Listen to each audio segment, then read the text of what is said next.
Abra sua Bíblia na primeira carta de João. Primeira epístola de João.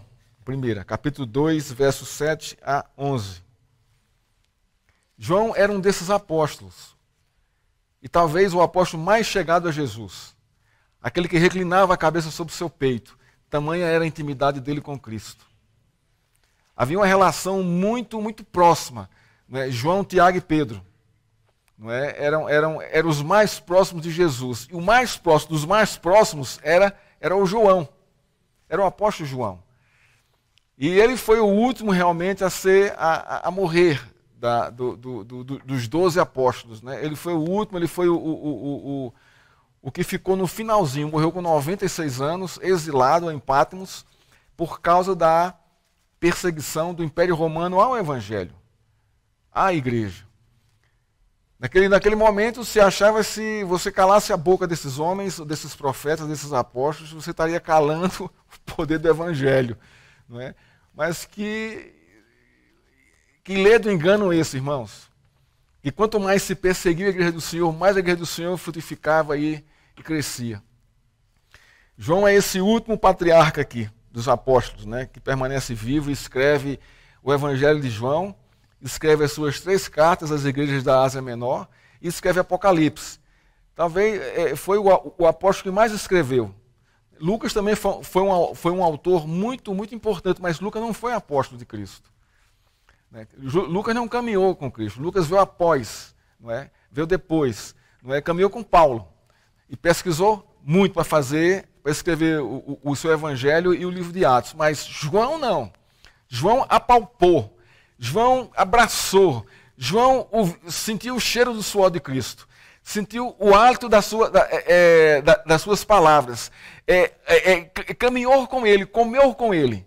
Então há uma intimidade aqui muito profunda, né, entre João e Jesus Cristo. Por isso que o Evangelho são os escritos mais profundos do Novo Testamento.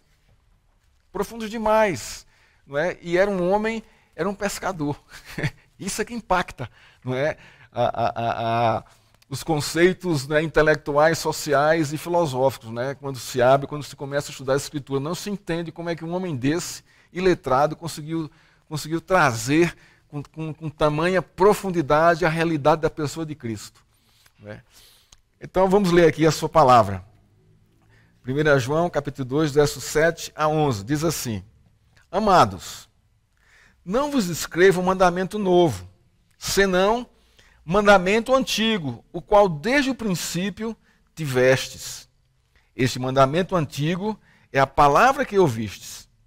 Todavia vos escrevo um novo mandamento, aquilo que é verdadeiro nele e em vós, porque as trevas se vão dissipando e a verdadeira luz já brilha.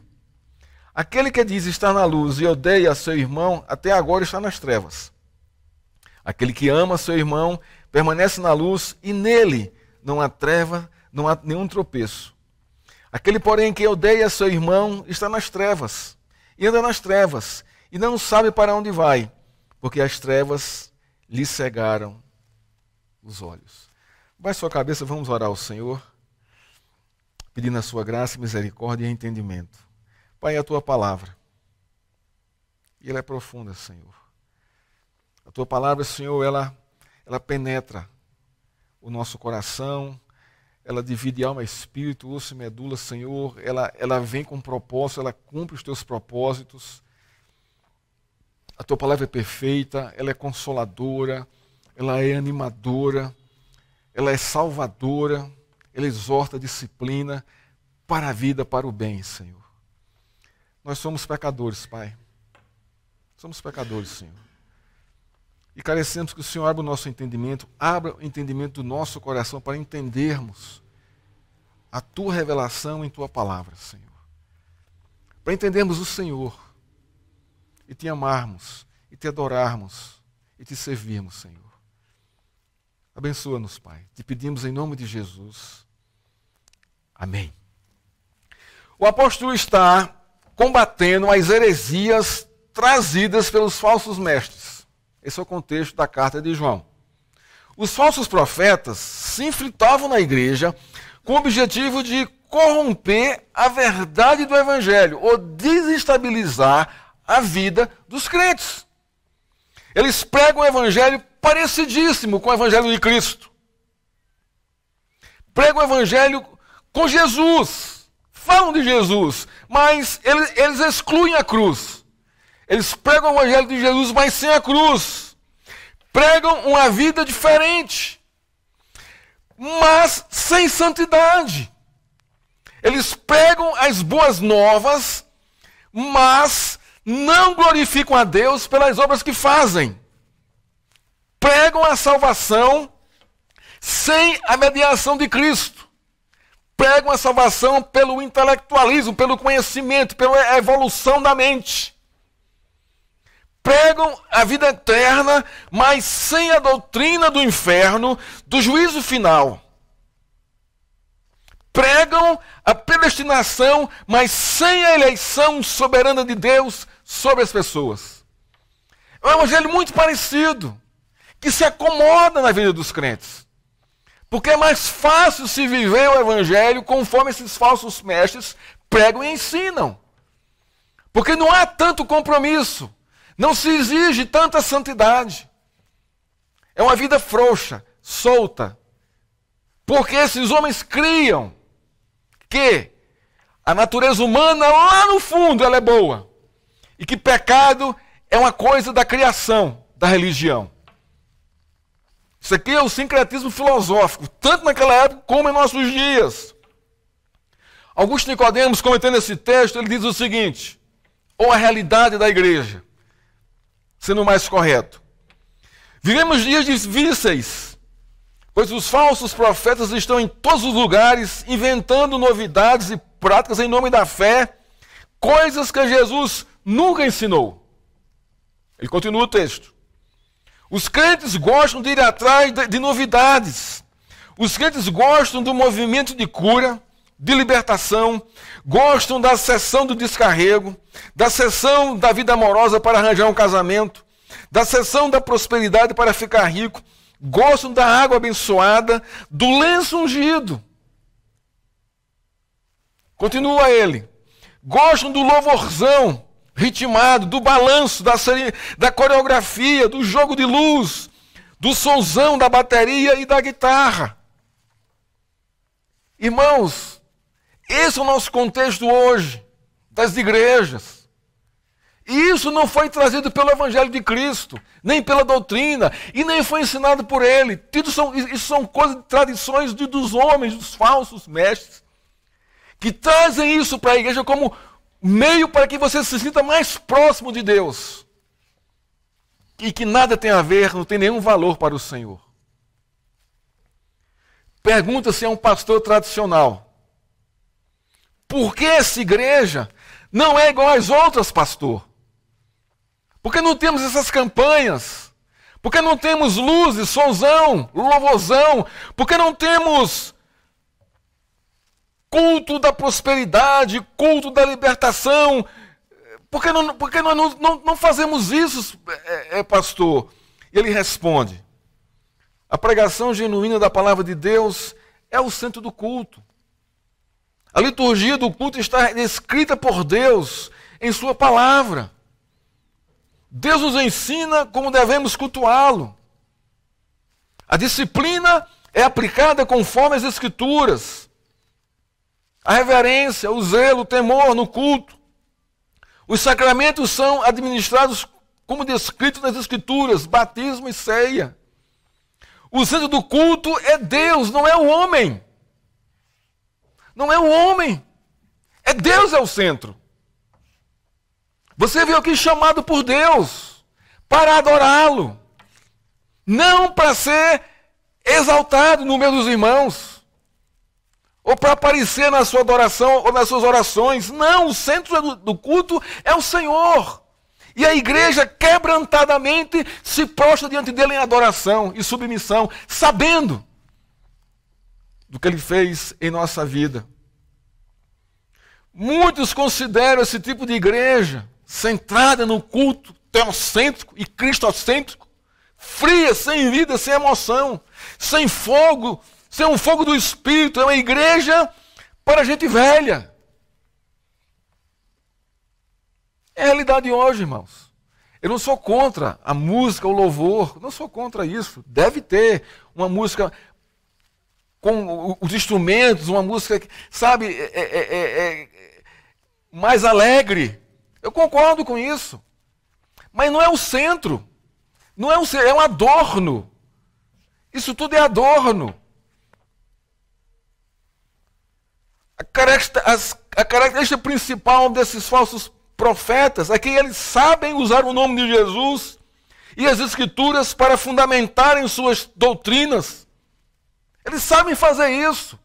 São carismáticos, são envolventes para convencerem os crentes do que eles trazem de novidade. É o novo que atrai. É o novo que chama atenção, que contagia.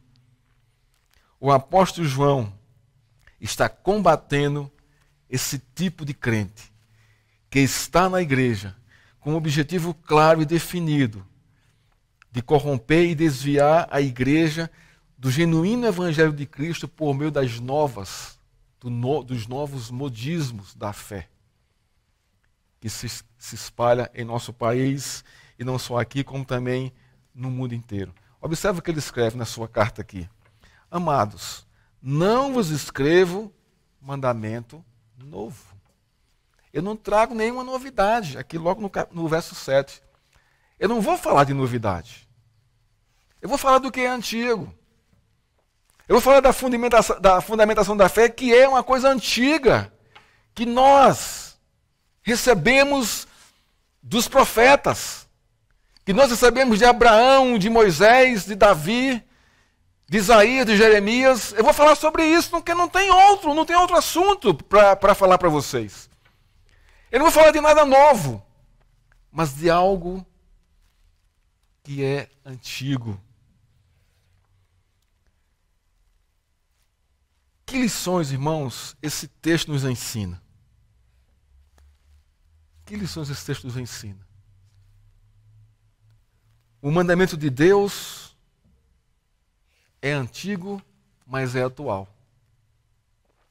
Os mandamentos de Deus são atuais. São atuais. Verso 7. João começa esta sessão chamando os irmãos de amados. Porque João está dizendo isto. Por que ele diz isso? Nós vimos no início do capítulo 2, João chama suas ovelhas de filhinhos, carinhosamente. Ele tem um carinho pelas suas ovelhas, ele tem cuidado pelas suas ovelhas, ele pastoreia as suas ovelhas, ele tem comunhão com elas, ele cuida delas. Então ele chama de filhinhos, o modo agradável, um modo de intimidade, um modo daquele que se põe como pai da igreja, como mentor, como pai espiritual da igreja, que está preocupado com a saúde espiritual das suas ovelhas. Filhinhos. No verso 7, João chama as suas ovelhas de amados, filhinhos amados. João está dizendo que os crentes são frutos do amor de Deus. Ele entende isso, ele percebe isso, ele discerne isso. Eles são frutos da sua dedicação, do seu pastoreio, do seu discipulado, do seu ensino, do seu cuidado pastoral. Por isso que ele chama de amados, porque primeiro são amados de Deus. E ele, como posto na igreja para pastoreá-los, ele entende isso. Por isso também são amados de João. João tem por amados. João amava cada crente. Cada um deles. Cada um deles. Ele amava, ele exortava, ele discipulava no Evangelho de Cristo em meio às lutas e aos desafios da fé cristã. Interessante isso aqui demais, irmãos. Pastor que se dedica à igreja, ama suas ovelhas. Independente de quem quer que seja. De quem quer que seja. Ele ama. Ele ora por elas. ele se dedica, se esmera no estudo para trazer a igreja ao crescimento e à edificação.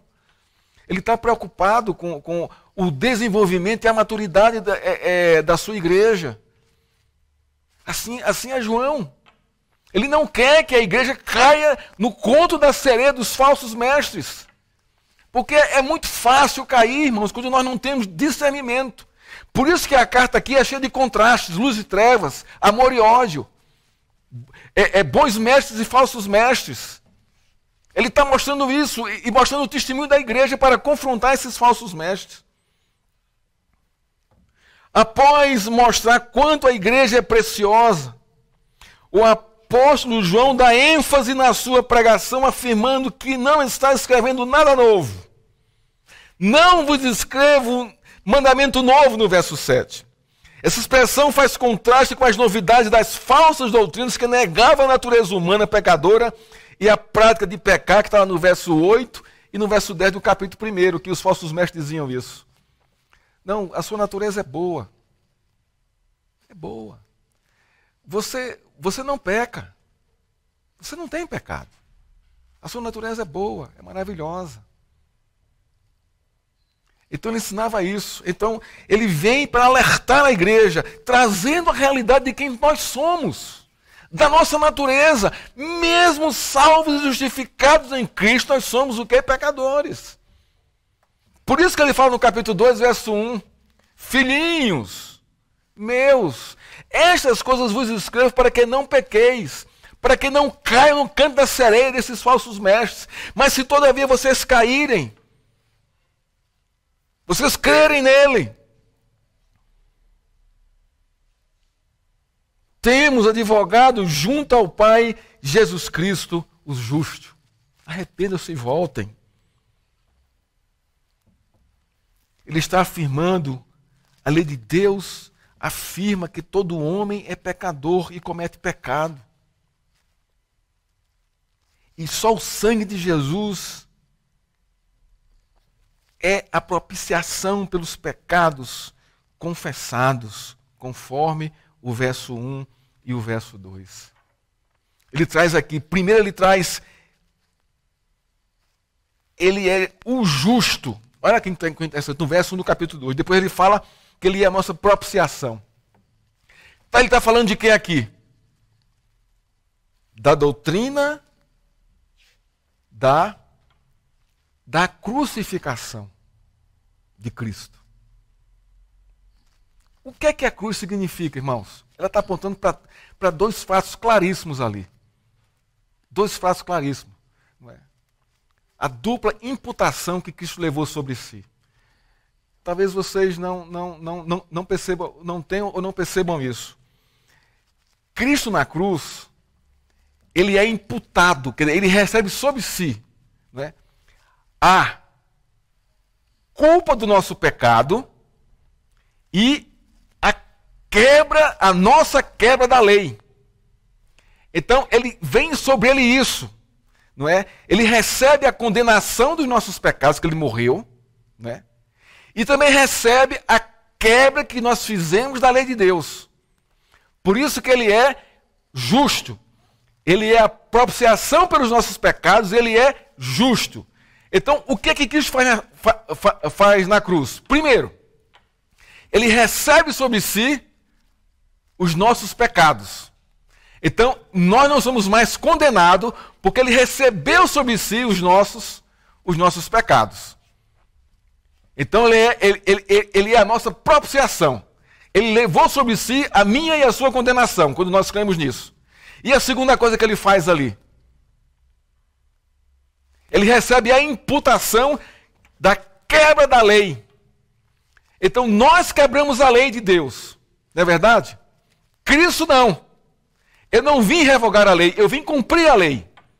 Então, na cruz, ele também recebe a penalidade da quebra da lei. Além da condenação do pecado, ele recebe a condenação da quebra da lei. Então, é a dupla imputação que ele recebe ali. Para quê? Se ele recebe sobre si a dupla imputação da quebra da lei e da condenação do pecado, e nós recebemos o quê? A libertação da condenação do pecado e a nossa justificação. Então a cruz está apontando para isso. Essas duas coisas. Nós somos livres da condenação eterna, fomos salvos da condenação eterna e agora justificados em Cristo. João não traz nenhuma novidade doutrinária para a igreja. Ele não traz nenhuma inovação teológica para a comunhão com Jesus. Ele não está inventando uma nova liturgia para o culto da igreja. Não está fazendo isso. Ele está exortando a igreja para trazer à memória o que Cristo fez na cruz por ele e trazer à memória os mandamentos de Deus. Em todo o capítulo 1, existe um paralelo verbal impressionante com respeito ao testemunho dos apóstolos para a igreja. Eles ouviam e anunciavam. Ouviam e anunciavam. Capítulo 1, verso 1 e 2. Ouvir e anunciar. Verso 3. Ouvir e anunciar. Verso 5. Ouvir e anunciar. O verbo ouvir, nesse contexto, é central para entendermos o que João está dizendo a seus leitores, a sua igreja. O verbo ouvir no contexto significa ouvir para obedecer conforme o escutado. O apóstolo afirma que a igreja tem ouvido este mandamento desde o Velho Testamento. Por isso, este mandamento é antigo e não novo. E não novo.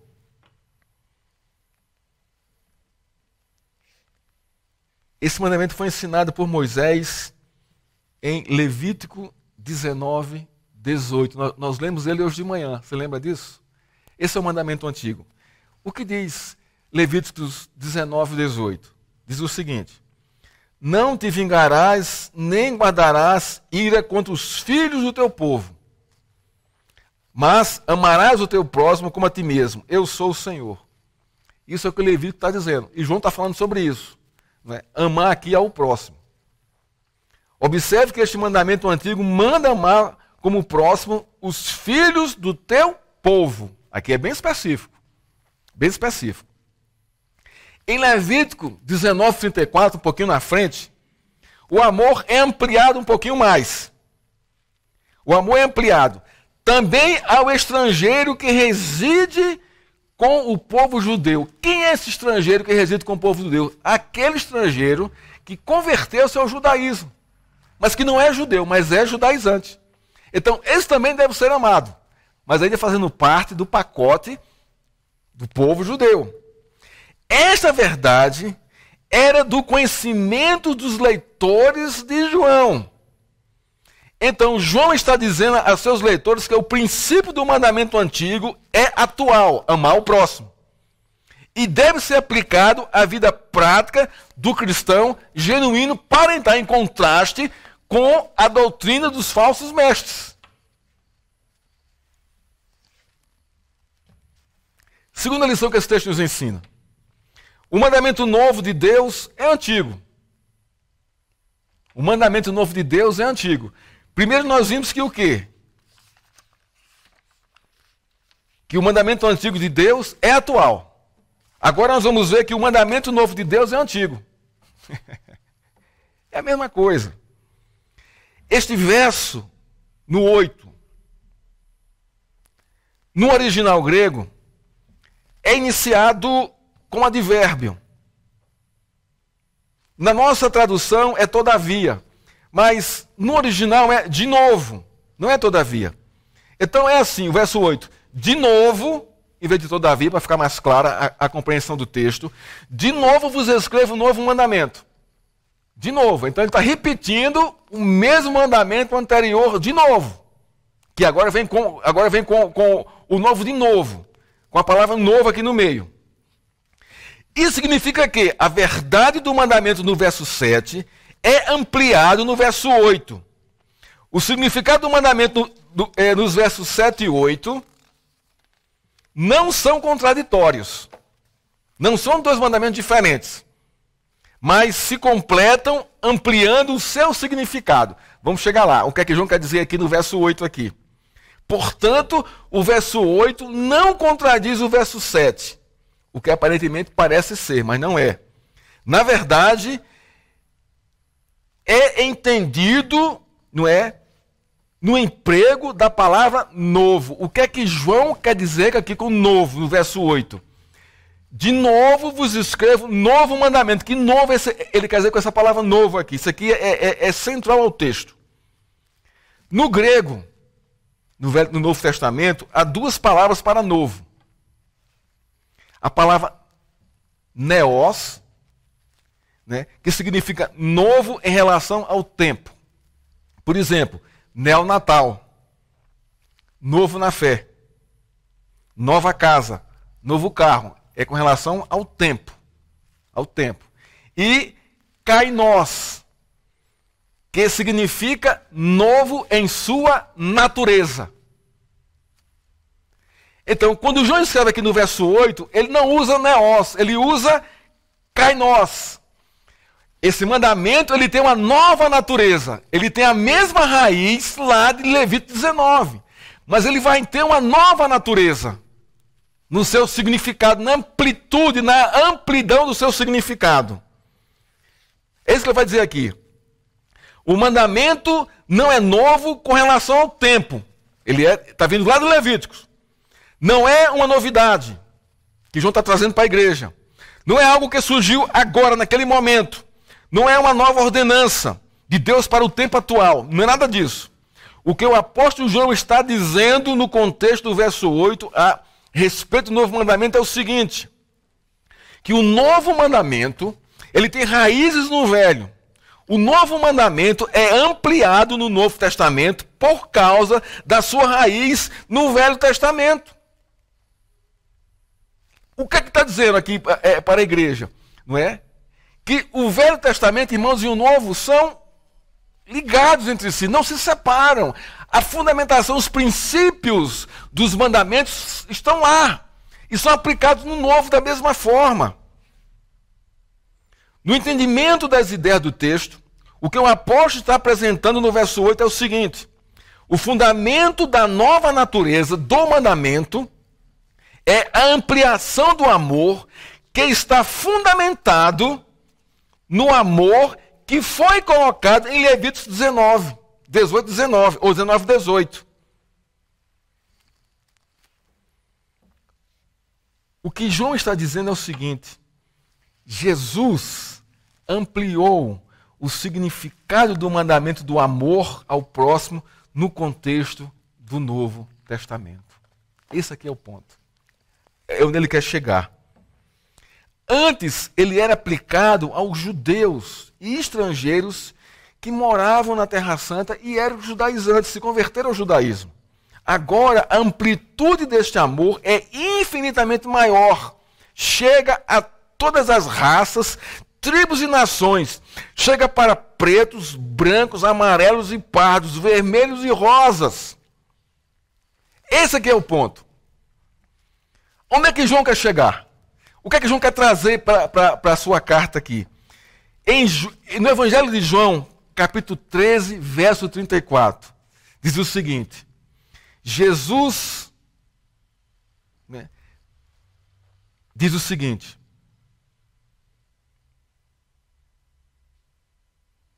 abre aí em João 13, 34.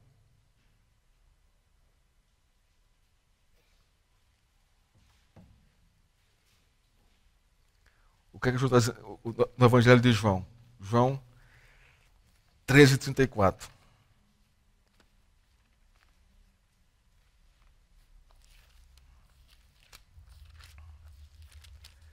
O que diz o texto? Novo mandamento vos dou, que vos amei uns aos outros. Agora perceba aqui a diferença. O que é que Cristo está fazendo aqui? Pegando a raiz lá de Levítico 19, 18, trazendo para cá, para o Novo Testamento, e ampliando esse mandamento. Veja aqui a diferença. Assim como eu vos amei, que também vos ameis uns aos outros. Olha a amplidão, a amplitude do mandamento aí. Qual é a ampliação para o novo? Esse mandamento que João está trazendo aí, esse novo como kainós, como em natureza, na sua natureza. Observe que o mandamento em Levítico: não te vingarás, nem guardarás ira contra os teus filhos do teu povo, amarás o teu próximo como a ti mesmo. Eu sou o Senhor. O foco do amor são os filhos do povo judeu. O próximo é o próximo judeu. Em Levítico 19:34 há uma amplitude para o estrangeiro que se tornou judaizante. Mas em João 13:34, Jesus acrescenta algo extraordinariamente maior, mais amplo: que vos ameis uns aos outros, assim como eu vos amei. Esse aqui é o ponto. Esse aqui é o ponto que vai fazer contraste com os falsos mestres. E vai nos dar o parâmetro, o referencial, os princípios, o norte de como nós devemos amar os nossos irmãos, irmãos. Não é pelos meus próprios sentimentos, não é pela minha vontade, ou pelo que eu acho ou que eu não acho. Tem nada disso, isso é a parte, isso não funciona no cristianismo. Eu tenho que amar o meu irmão da forma com que Cristo me amou. Esse é o ponto aqui, esse é o referencial, esse é o novo, em natureza, não é em novidade, mas na natureza do mandamento. Há uma nova dimensão deste amor. E a nova dimensão é como Jesus nos amou. Esse é o referencial. Esse é o ponto. Esse é o ponto que João está trazendo aí. Qual o contraste, irmãos, para os falsos irmãos aqui? Para os falsos irmãos aqui. E para os falsos mestres. Eles não criam na encarnação de Cristo. Eles não criam nisso. Então, como é que eles podiam levar em consideração esse amor ao próximo como Cristo amou, se eles não criam em Cristo, na sua deidade, na sua divindade? Então, isso era uma marca, isso era um referencial de que, olha, esse pessoal não é crente. E João vai continuar o texto e vai dizer isso lá na frente. E é interessante, irmãos, o seguinte, porque esse amor, como Deus nos amou, brota de um coração que nasceu de Deus. Brota de um coração que foi regenerado por Deus. Por isso que ele ama como Deus o amou.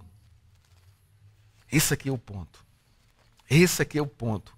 Os falsos mestres sofrem a influência do sincretismo filosófico. São incapazes de amar conforme Jesus amou, porque eles negam o amor de Cristo. Eles não vão ser capazes de amar isso aqui. Irmãos, que aplicação nós temos para a nossa igreja? Para nós. Que tipo de amor, irmãos, nós estamos amando nossos irmãos? Com os nossos referenciais, com os nossos parâmetros de justiça. Ah, fulano merece, fulano não merece, ele é melhor, ele pisou na bola, não merece. Não é esse o referencial, irmãos. O cristianismo está dizendo justamente isso: negue-se a si mesmo. Não tem nada em nós que vale a pena botar para frente, ou você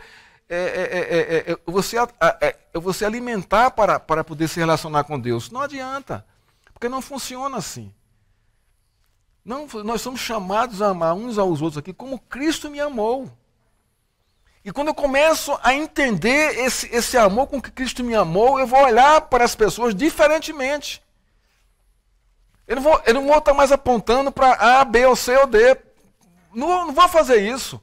Porque a ordem é amá-los como Cristo me amou. E como é que Cristo me amou? Eu tenho que olhar para a cruz.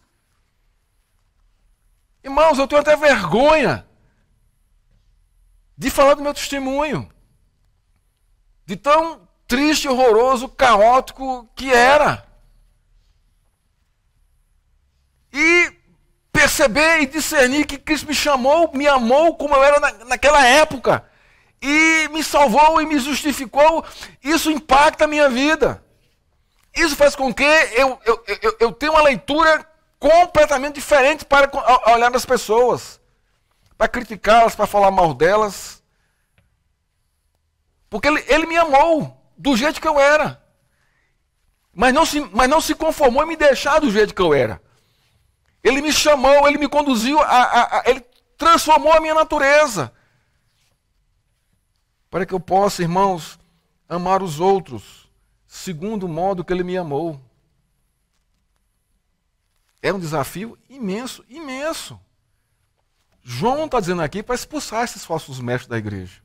Não está dizendo isso aqui. Ele está apenas pontuando aqui o contraste de um e de outro, da prática de um e de outro. Mas ele diz aqui, olha, se nós nos amarmos dessa forma, esses falsos mestres vão ter duas opções. Ou eles vão embora, ou eles se convertem. Eles não vão aguentar ser confrontados com a realidade prática da Escritura. Esse é o ponto. Queremos ser relevantes no nosso bairro, no evangelismo, no testemunho, na conduta cristã? Irmãos, é um preço alto, altíssimo para o cristão. Porque o mundo lá fora é injusto, é pesado, é caótico, é triste, não há esperança, é um mundo assim afogado em seus pecados e não está nem aí para Deus. Mas nós estávamos lá. E Deus nos chamou por meio da palavra de esperança e de consolação. E nos converteu. E nos amou. Devemos nós aplicar e fazer a mesma coisa. A mesma coisa. Terceira lição que esse texto nos ensina, irmãos, está nos versos 9 e a 11. Volta lá para 1 João, capítulo 2, versos 9 a 11. Diz o texto: aquele que diz estar na luz e odeia a seu irmão, até agora está nas trevas. A verdade não está nele. Eu não posso dizer que eu estou na luz, luz aqui é conhecimento de Deus, é a realidade de Cristo, e odiar meu irmão. Há uma contradição aqui enorme. Então, a palavra já diz, até agora está nas trevas. Não é crente. Está nas trevas. Olha o verso 10.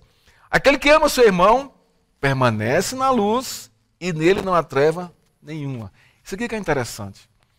Permanecer na luz. Permanecer sob o foco da luz. Permanecer guiado pela luz. Permanecer com a luz sobre si. O que é a luz? É a verdade do Evangelho. Jesus Cristo é o nosso Senhor e Salvador. Ele é o nosso Deus que nos encaminha, que nos adeja, que nos mostra como devemos viver em relação a Ele, em relação ao próximo. É permanecer na luz. Isso aqui é interessante demais. Esse permanecer aqui, irmãos, é aquele permanecer que se entrelaça, que comunga, que não se separa, que não perde, que não sai debaixo do foco, porque sabe da necessidade de andar nesse mundo em trevas, sendo guiado pela luz. E não há nele tropeço. Por quê? Porque a luz ilumina o seu caminhar, ilumina o seu coração, ilumina a sua vida, a luz de Cristo, a luz da verdade, a luz dos mandamentos de Deus, que domina, que consola, conforta, que alegra o nosso coração. Isso é o que o João está dizendo aqui para a igreja. Isso me encanta. Observe que ele inicia o verso 9 com a expressão o que confessa.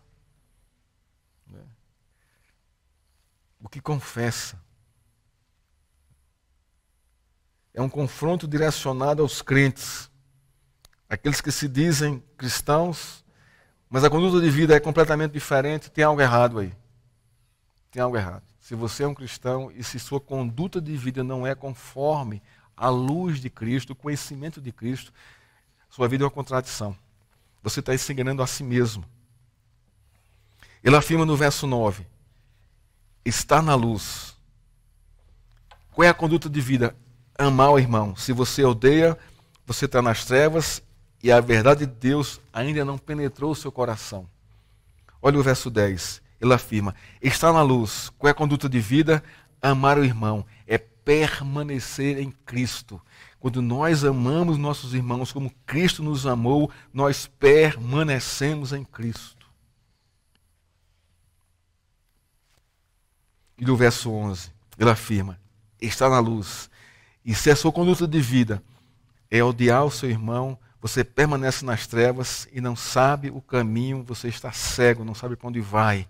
Aqui são os contrastes. Quando eu digo uma coisa e a minha conduta de vida é outra. O que era que esses falsos mestres fazem?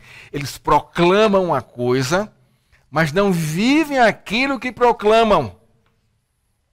Tem um ditado popular muito conhecido. Faço o que eu digo, mas não faço o que eu faço. Não sei se alguém já ouviu isso aqui. Eu ouvi muito isso aqui quando era mais jovem. Não é? Faço o que eu digo e não faço o que eu faço. Olha a contradição das coisas. Mas assim é o mundo, assim é a linguagem de todo mundo. Isso é uma prática geral. Não é? É uma prática geral. Você pode chegar a qualquer pessoa e perguntar, você é cristão? Sou cristão. Ele vai dizer que é cristão. Agora, o que você faz que testemunha o seu cristianismo? Aí você vai ver a contradição. Ele entrar em contradição. Esse é o ponto. Quando Cristo nos chama, ele diz o seguinte, faça o que eu digo, porque eu faço o que eu falo. O que eu prego é o que eu sou. O que eu sou é o que eu prego. Não há contradição na minha vida. Mesmo sendo pecador. É isso aí. O apóstolo ensina. Deus é luz e não há nele trevas nenhum, engano nenhum, pecado nenhum. E nos chama a andar sobre a luz de Deus, que já nos chamou para si. O crente verdadeiro guarda os seus mandamentos. Irmãos, esse é o ponto. Esse é o ponto. Aí você diz, pastor, mas eu quebro os mandamentos, eu não consigo guardar todos. Eu sei disso porque eu também sou assim. Mas quando nós quebramos o mandamento de Deus, qual é a nossa reação? Nós nos arrependemos, nós pedimos perdão e nos levantamos e queremos corrigir, queremos andar nesse mandamento. Nós não pecamos mais obstinadamente, o pecado não nos domina mais, porque Cristo quebrou o poder do pecado em nossa vida. E nos deu agora a graça, a alegria de caminhar com Ele, sendo justificados em Cristo, porque Cristo cumpriu a lei e levou sobre si a condenação da lei na cruz para que nós merecêssemos a justificação. Olha para Cristo. É Cristo, irmãos. É o centro. João diz muito claramente, quem odeia seu irmão está nas trevas. Quem odeia seu irmão vive tropeçando. Quem odeia seu irmão está cego. Não sabe para onde vai. Não tem visão de nada. Da vida. Uma pessoa nas trevas carece da salvação de Deus. A vida sem a luz de Deus é uma tragédia imensa. Imensa, irmãos. Imensa. Observe as pessoas que vivem perto de você e que não creem em Cristo. Observe a vida delas. Não é? Observe a fisionomia, o modo. Não é? Você vê o peso que elas têm na vida. Quando não corre para um vício para poder afogar suas mágoas, a sua culpabilidade, elas vão inventar uma outra coisa. Vão inventar uma outra coisa. João exorta a sua igreja a viver na luz do Evangelho de Jesus Cristo. A não se iludir com as novidades teológicas que chegam aí ao nosso meio, que aparentemente apontam para uma maneira mais livre de viver o cristianismo. Não é, é engano. Não entre por esta porta das novidades do que se trazem para as igrejas. Não façam isso. Não caiam nessa. Não existe novidade teológica, irmãos. João está dizendo aqui. Tudo que estava encoberto, Deus trouxe à luz na pessoa de Jesus Cristo. Não há nova revelação, isso não existe. Cristo é a plena revelação de Deus. Leia a Escritura, leia os Evangelhos, leia. Não há mais necessidade de ritos na adoração. Jesus diz, Adoração é em espírito e em verdade, lá de dentro do coração. Conhecendo o que ele fez por sua vida, o que ele fez por mim, e adorando ele por causa disso, da sua pessoa. Não há mais necessidade de celebrações, de festas judaicas, de simbologia de judaísmo. Não, Jesus cumpriu toda a lei cerimonial. Não precisamos disso. Não há mais necessidade de profetas, de apóstolos, de arcanjos, de patriarcas para a pregação da palavra de Deus. Não precisamos disso, irmãos. Jesus é o pastor cheio de graça e verdade que elege os seus pastores para pregarem conforme a sua palavra. Só isso, são servos, não são profetas, apóstolos, arcanjos. Não tem nada disso, dessa nomenclatura na igreja. Isso tudo é engano. Tudo isso é falso. João diz à igreja: amados, não vos escrevo mandamento novo, senão mandamento antigo. Amados, amada igreja, o centro do nosso culto é Cristo e a palavra. Se não há ainda um piano, um teclado, um violão, uma bateria, isso não é o principal. Isso vai chegar com o tempo. O nosso alvo aqui é o Evangelho, a Escritura, é Cristo sendo proclamado e consolando, confortando, alimentando e edificando a nossa vida para a sua volta, para a sua chegada, porque a cruz aponta para isso. Aponta para o passado e aponta para o futuro. O passado ali está onde Cristo morreu pelos meus pecados, pela minha justificação. E o futuro aponta para a sua volta, quando ele vai vir buscar a sua igreja. Sua volta gloriosa. O Evangelho, irmãos, o culto é central em Deus, em Cristo. Não perca isso não perca isso. Não deixe seu coração se iludir com o que você vê, com o que os seus olhos veem em muitos cultos pelo YouTube, na televisão ou em algumas igrejas por aí. Não se iluda com isso. Centre o seu coração na mensagem do Evangelho, na pessoa de Cristo. Que Deus, irmão, nos ajude a entender a sua palavra e a sua graça.